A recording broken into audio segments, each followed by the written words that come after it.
Hey, kids, and howdy. It is time for Conscious Embodiment, Astrology, and Dreams with Dr. Michael Lennox. I am your host, Dr. Michael Lennox. We are here to talk about the week, astrologically, of February 28th through March 6th. And oh, my Lord, I've been looking forward to this podcast episode and this week and this new moon for 2.5 months. I think you will agree with me, Zoe. The last few months have been a little bit rough. Yes. Oh, is this like a ceiling of that time ending? Yes. Well, life continues. I mean, here's the funny thing about like astrology. It's like, yes, it's over for sure. And I'm going to talk about today in some detail about like how and why that it is over. But it's also understand something. Astrology doesn't begin and end. It's not like a light switch that goes on and then gets turned off. Like life is fluid and movement oriented. Like sometimes when in my shorter versions of putting things out there, like my Red Robe Astrology videos, and I'll say it's a quiet day. And sometimes people will respond like, it ain't quiet over here. And it's like, all right, I had to change my language a little bit. Quiet day is for me, meaning I have less to talk about today. So it's a quiet day in the planets might mean there isn't some new big wave of energy to describe, but it doesn't mean that life isn't in session. So by the same token, while this new moon really and truly does put to bed the powerful, tumultuous, and challenging double retrograde that we've been through, and it does so with the kind of precision that I personally love as an astrologer. So I'm even more jazzed to share that with all of y'all today.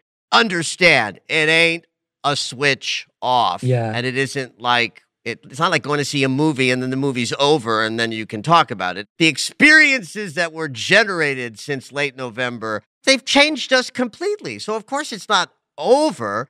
It's that we are done with what I would call the process of self-actualization and healing and integration that the planets were reflecting. And from that perspective, that is the perspective of an opportunity to dive into the inner landscape and have some stuff shift around in it, that is over. And then we have a new moon that ends it. So I love that too, because that's not an ending, that's a beginning. Yeah, it is. So I've been talking about it a lot in anticipation of it as the ending or the threshold that we cross over that says the brutality of the personal experience that we've been going through ends. But then it's the beginning of a new cycle. And what my hope for myself and for all of us is that as we face this moment of setting intentions and starting up again in the Pisces mansion, that we take everything that we have discovered, uncovered, and expanded in our inner landscape and have even more magnificent experiences by virtue of just moving forward differently than we were, say, just early November.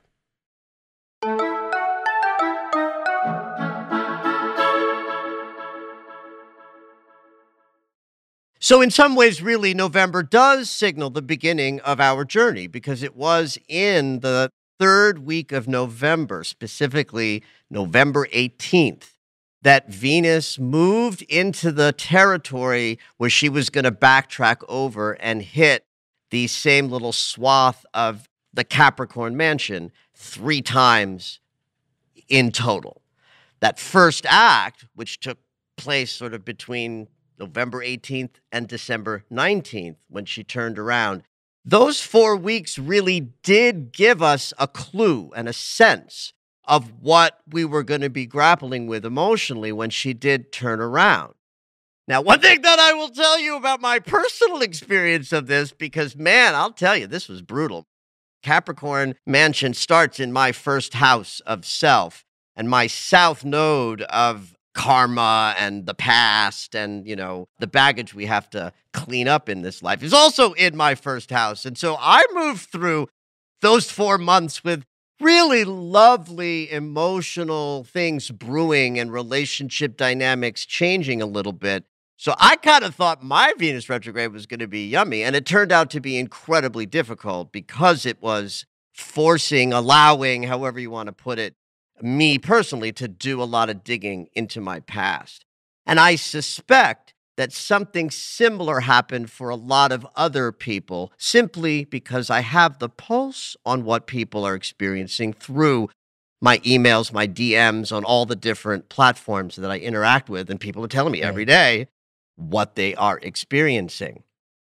So as we get ready to wrap up Venus's shadow, I do invite all of you to think about what were you exploring, learning about, and being called to pay attention to in your relationship dynamics, in your emotional body, anything that might trigger deep feelings.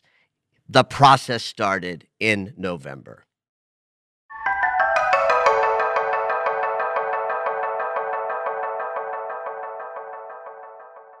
Then on the 19th of December, Venus turned around and she stayed in this retrograde process through the end of January, January 29th. In fact, she turned around, went direct, and completed that process.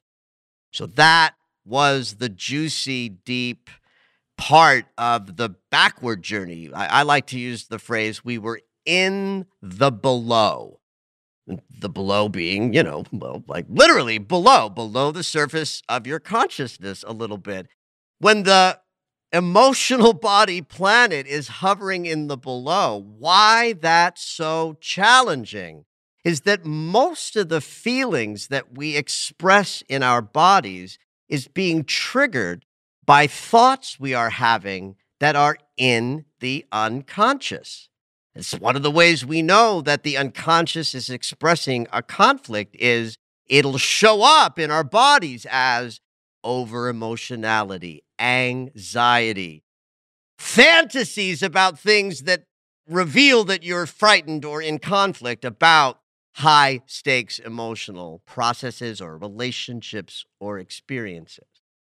So we had that rich retrograde process that was, in fact, made even more transformational because Venus began and will end her journey with Pluto, the death and rebirth planet.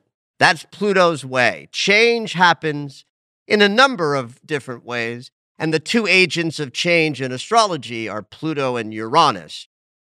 Uranus is the agent of change that's fast and revolutionary, sudden and unexpected. Pluto's change mechanism goes way, way deeper. When Pluto's in the house, he's saying things like, we're going to go down to the molecular level of who you are and how you feel, how you express those feelings, and what might be keeping you from being more vulnerable, open, and expressive of your feelings in a world where that doesn't always feel safe.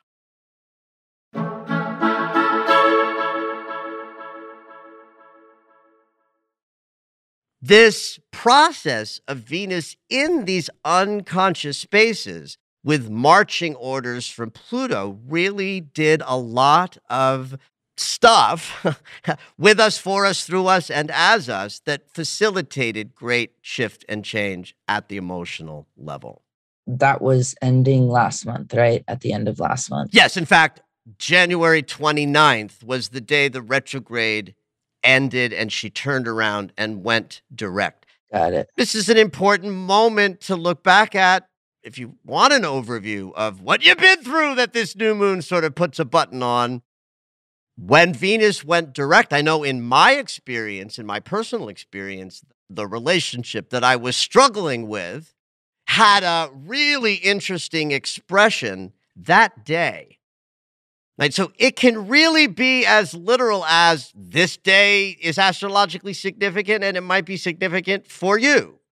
Venus turned around at the very end of January. That's an important moment to look back and see, well, what was rising up out of your emotional experience in those last few days of January? Because that would have been also a hint at what was emerging out of your emotional body's unconscious territory. In my writing, I used a lot of words over and over again during these months, like vulnerability and intimacy. Yeah. Love with other human beings, whether it's romantic or not, requires both of these things. Right. Intimacy is terrifying Yes, it is. because it's vulnerable, and vulnerable feels dangerous. Therefore, intimacy can feel dangerous. Now, what's odd about that is that the safety we long for, we come to through intimacy and vulnerability. In fact, the Capricorn mansion is so much about control and goals and getting in a particular direction. You might call it the antithetical energy to vulnerability and intimacy. Interesting. So you would say like someone who's Capricorn heavy is more pushing forward Yeah, rather well, than more sitting likely in. to be so aligned with the idea of what's the goal, where am I going, Got and it. what's the purpose, there'd be less availability in that consciousness for what we learn in a more feminine way through Got our it. feelings. Now, it's no mistake that the opposite sign of Capricorn is Cancer, the most vulnerable, tender, and potentially intimate sign, because it says, I'm filled with feeling. I might have to protect myself with that shell, right? But I am all about feelings, intimacy, and vulnerability. So the Capricorn mansion holds the other side of that dynamic that happens when we have Capricorn and Cancer operating. Cancer archetype is how we lean into vulnerability, and the Capricorn archetype is the mountain that we climb of our ambitions, but you can't climb up effectively unless you're taking care of yourself vulnerably along the way.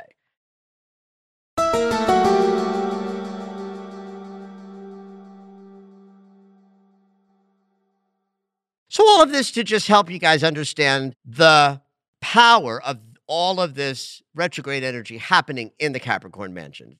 It's not about Cancer. I'm using that as a touchstone to help us all understand that by virtue of having these two planets going retrograde in the sign of Capricorn is that we are really dismantling old structures of emotional protection that we use to keep our ability to climb the mountain of our desires without having to be vulnerable to what our heart might really crave.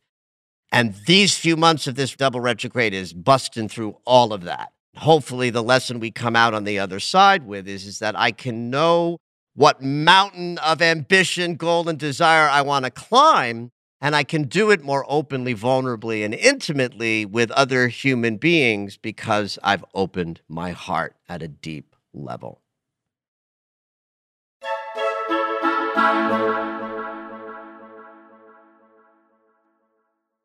So the third act of Venus's retrograde started on January 29th when she turned around and started moving forward again. So all of February and the first couple of days of March, Venus is still in this process. She's not backward moving, but we are integrating because she's repeating transits that she hit late November, all of December, then again in January. She's been here before.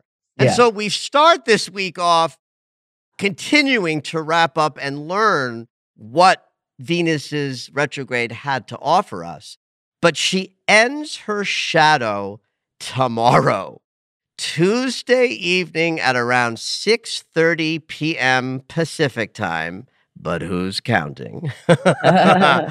The process that started in late November really, truly ends Tuesday night at 6:30 p.m. Pacific time, period. So if you've been listening to my podcast for a while or you've been reading my dailies for a bit, you know that I love precision in astrology because it's all about geometry. And geometry is more powerful when the angles are precise. And the moment that precision begins to wane, the energy diminishes. So this includes the timing of certain things. So the fact that Venus finishes her retrograde at 6:30 p.m. on Tuesday, and then on Wednesday morning at 9:34 a.m., so 15 hours later, we have the new moon. Mm. That's why I'm drawing a line in the sand and saying we are done. And this new moon energy allows us to take into account everything we've been through and how much we have shifted in our hearts and in our minds. And we get to funnel them right into a gorgeous, juicy, and powerful new moon in Pisces that hits this Wednesday.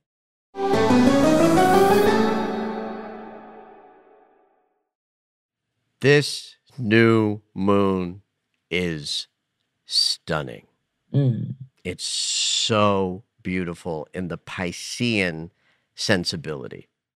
Not that there aren't challenges in the Pisces mansion for some people. I personally orient beautifully to Pisces energy, and not everybody will because everybody's a little different. And Pisces is a water sign, which means it has a depth of emotionality. It's also a sign that vibrates so powerfully in like energy and connection that there is no form in the Pisces mansion.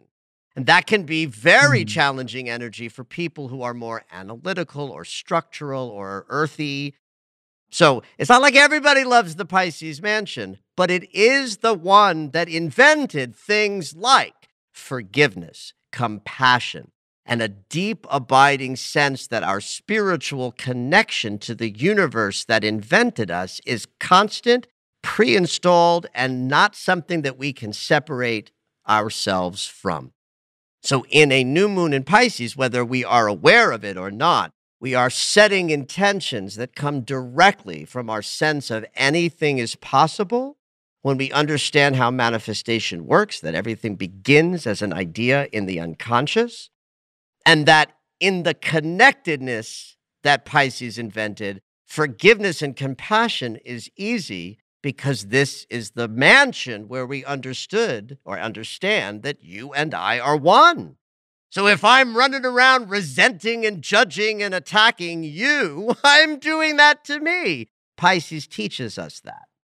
What juices up the Pisces energy even more in this new moon is that Jupiter is in Pisces, and so is Neptune, the Pisces ruler. Neptune is our spiritual connection. Jupiter is how we understand abundance and all possibility. You could even say that Jupiter is the manifestation planet. In classical astrology, Jupiter ruled Pisces. So there's an affinity for easy access to create anything you might desire when the planet of manifestation is hanging out with a new moon, and the mansion that they're hanging out in is the one that tells us everything that we desire to create is possible as long as we start from the inside out. As long as we back up our desires with our connection to the universe that invented us, we have much more capacity to create. Mm. Any new moon conjunct Jupiter is a new moon where we can think big, kids. Don't shrink back from desiring to intend to create enormous new yummy. Because we've been through a lot to prepare to receive more. And this is the new moon that says, have at it.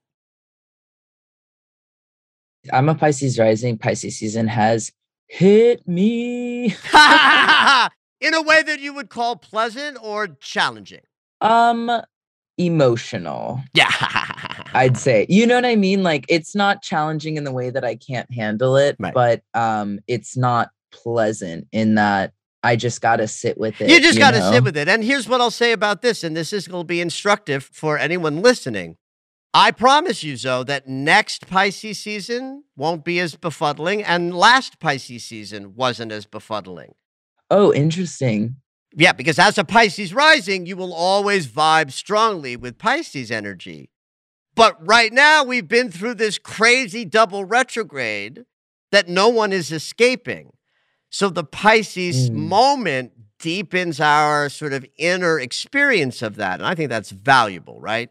If everything's been happening in the below, under the surface of consciousness, the fact that the sun and the moon move into Pisces when we complete it means it's like we are meeting the center of our desires in the territory where our desires live.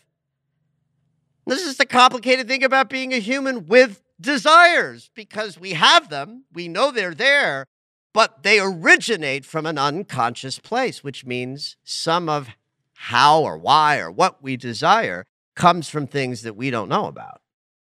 But we are right. all much more aware of what's in the unconscious as a result of moving through November, December, January, and February, setting us up for this very stunning opportunity to set new intentions that allow for even greater expressions of love and possibility at this time and in this way.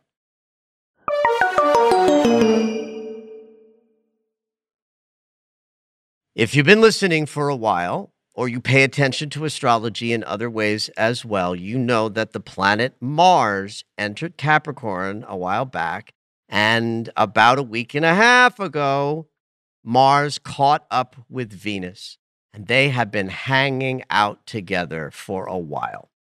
Really, since the middle of February, around 12th, 13th, 14th, the planet of action, embodiment, decision making, and behavior, that's Mars, caught up with Venus.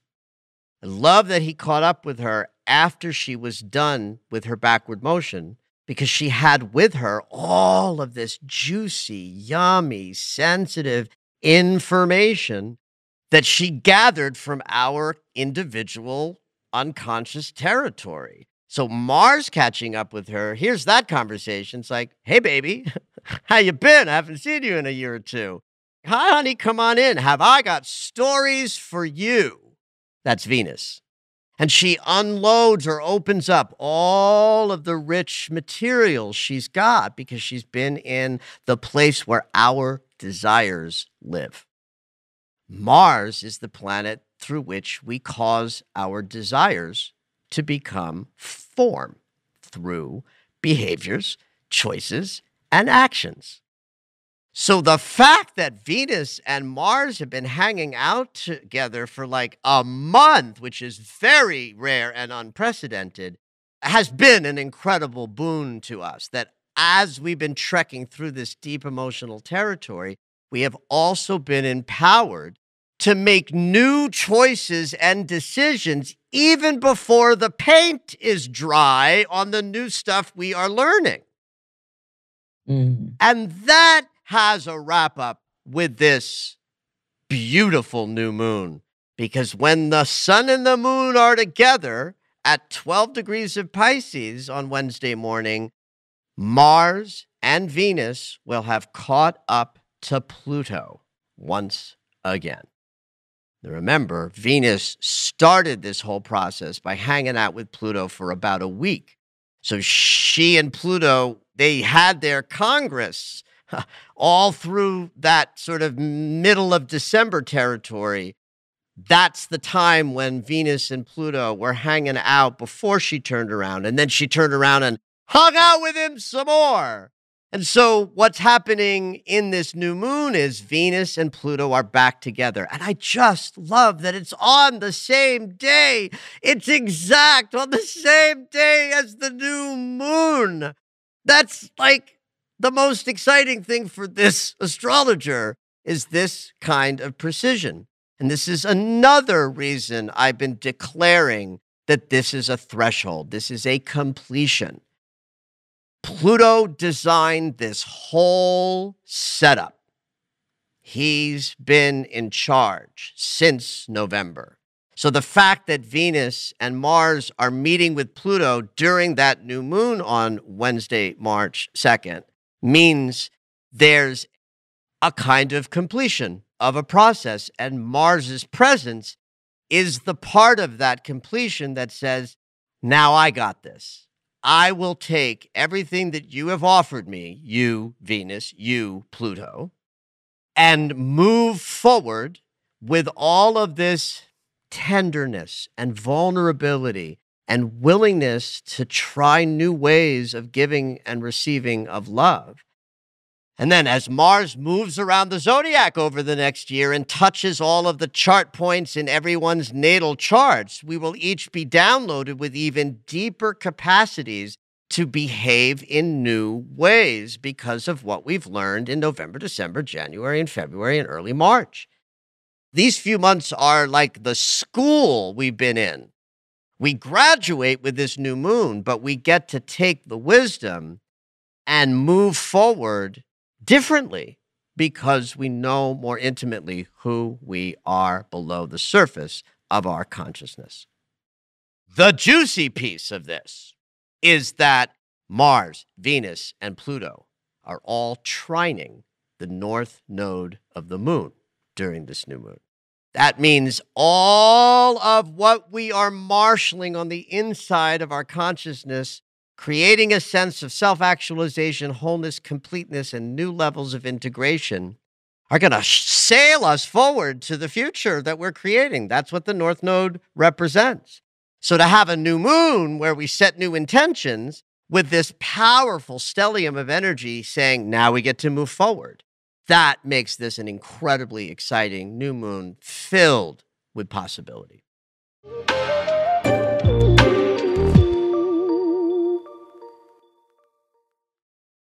Now, we're not quite done with all of the stuff that's involved in this new moon because Mercury has been part of this process as well. Mercury also went retrograde in Capricorn, although he straddled Capricorn and Aquarius. And this means that he has been visiting the land of both structure and the way we talked about Capricorn earlier, but he also moved into Aquarius.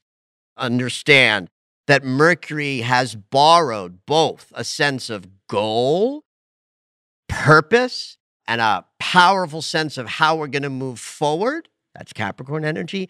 And intuition, a sense of unexpected guidance. The Aquarian thing of downloads and inspiration can come suddenly out of nowhere and help us in our journey forward. Mercury was very busy helping us in the below integrate mind and heart, thoughts and feelings down there. Mercury being retrograde at the same time and in the same mansion as Venus has also been helping us align our thinking with our deserving consciousness. And hopefully we've been expanding our deserving through Venus's motion. Mercury then picks up the slack and brings the thought process piece to this new moon moment. Now, he's been out of his shadow since a while ago, so he's not wrapping up, he's done. But he's doing something interesting at the exact moment of this new moon. He's conjuncting Saturn. We are setting intentions right now in a manner that I think is pretty freaking high stakes because our emotional experience has been so transformed. It really counts what we say to ourselves, to the mirror, and to the world, what it is we desire to create with this new moon. And the fact that the teacher is in the room, Saturn and Mercury conjunct, will give us a kind of soberness to this idea of intentions we set now. The moon conjunct Jupiter and Neptune says to us, anything and everything is possible. So we do need a little something to balance that out, right? Because you can't actually manifest something that you don't have the capacity to create. Mercury with Saturn allows us to be sort of serious, grounded, realistic in the scope of energy that can be so over the top with anything that's possible. I like the idea that there's a kind of realistic, grounded, sober sense of what the mind is going to think about because he's hanging out with Saturn, the great teacher, during this new moon. So I like it. Truly, this might be, I'm subject to hyperbole, so I'll say this every month at the new moon, the most important new moon of the year. But I mean it because we've just been through so much change and transformation. What we declare we desire next counts in ways that go very, very deep. So Wednesday is your day to set powerful intentions based on everything you've learned for the last 3-4 months. Have at it, everybody.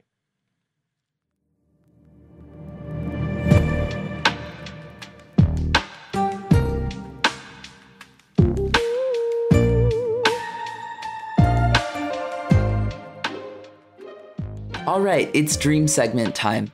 Every week, Dr. Michael will interpret dreams that are sent in via email or take a live caller. If you would like your dream interpreted on the podcast, you can go ahead and email us at dreams@michaellennox.com. Hopefully your dream will make it onto the show.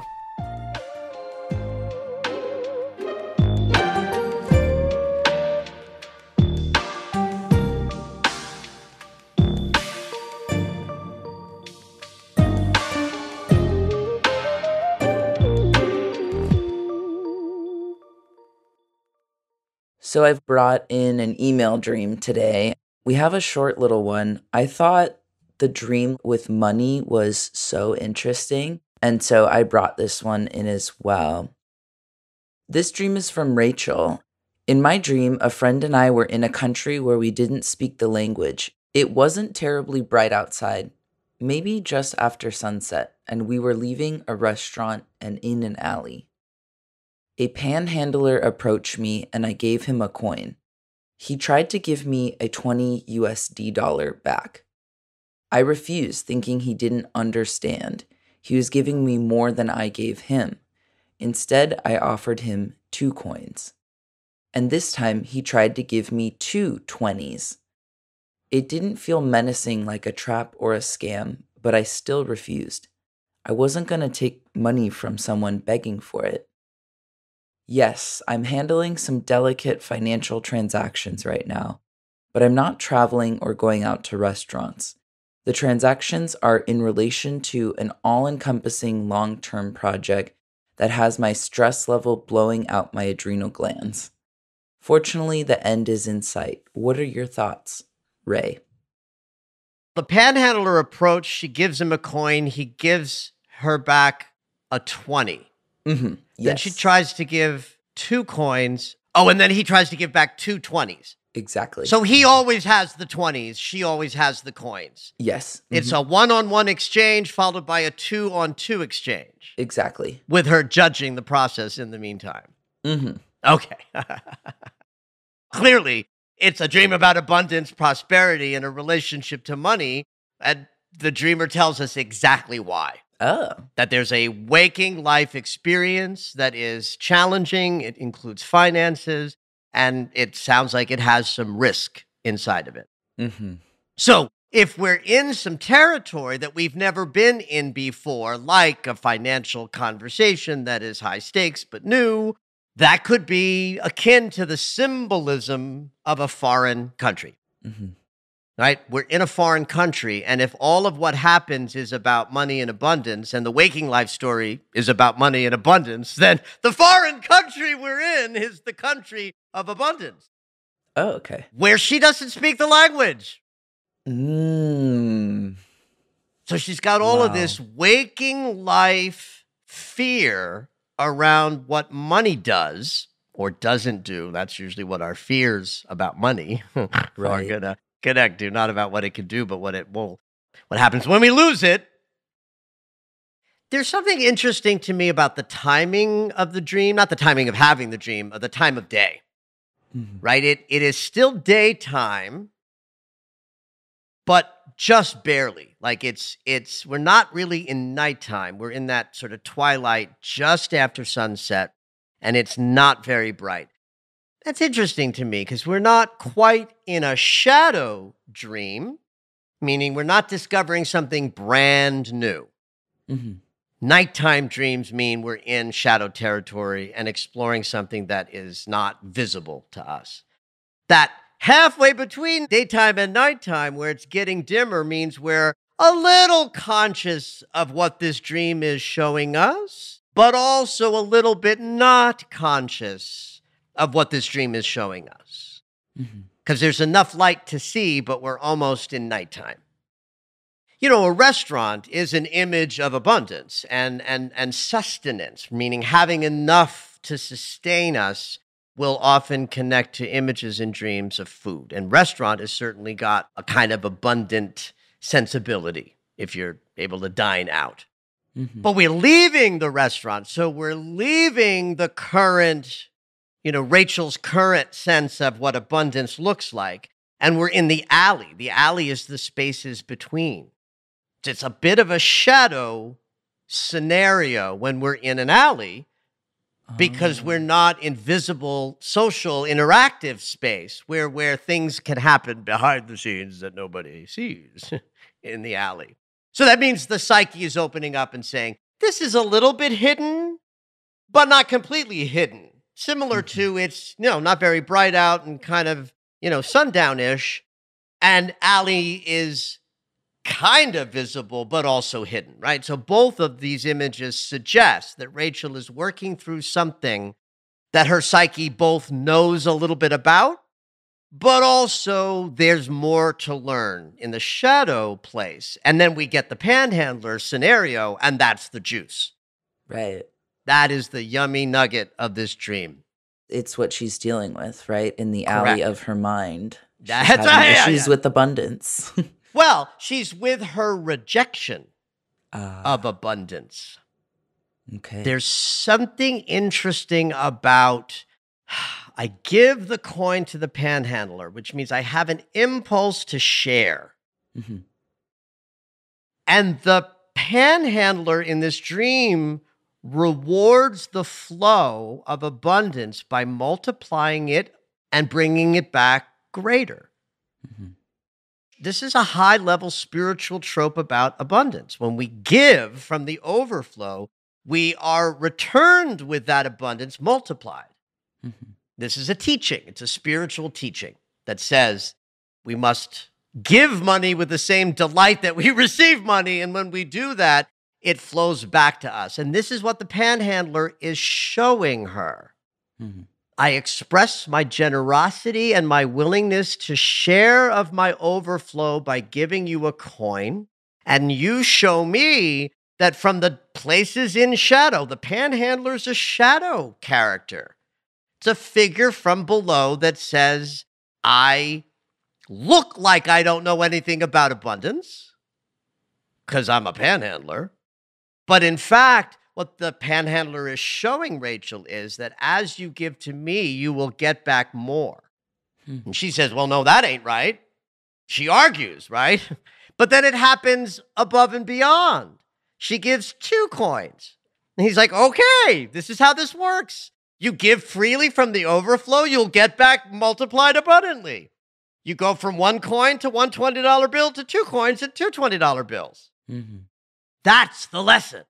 When we are in waking life experiences, we're terrified that our money is limited, that giving out money is bad and receiving money is good, and that's not how abundance works. So she then tells us that she's in fact in a kind of, dicey waking life reorientation around what money and abundance means for her, and the dream life is letting her connect to the fundamental principles of as we give, we receive, so that she can wake up and face this, scary moment where it's more like real life, high stakes money. The last thing that she says is, it doesn't feel like a scam, but I still said no, or I still shut it down. That's very telling, right? The idea that she would say it didn't feel like a scam means it's definitely not about something hidden or nefarious or dangerous, really. To me, this validates my interpretation of she's learning deeper lessons about abundance. But the fact that she still says no is actually good news, right? We want our dreams to show us where the work is. So I don't think it's a scam, but I still said no. That's the place where Rachel needs to go to and look in the mirror and say, there's still a place in me where I'm afraid that if I surrender to these risky things I'm trying, my abundance will stop. And that can't happen. Registration is now open for Diving into the Shadow. This class is a 4-week online course that meets on Zoom and dives into shadow work. Class starts March 5th and meets for 4 Saturdays at 11 a.m. Pacific time. If you are unable to make that time, recordings do get sent out after that class so you can follow along. Head on over to michaellennox.com and click the Classes tab to find out more. Thank you for listening to Conscious Embodiment, Astrology and Dreams with Dr. Michael Lennox. You can find us on Apple Music, the iHeartRadio app, and anywhere you find your favorite shows. Head on over to michaellennox.com for information on astrology readings, the Daily Astro Alert subscription, upcoming classes, and to join the mailing list.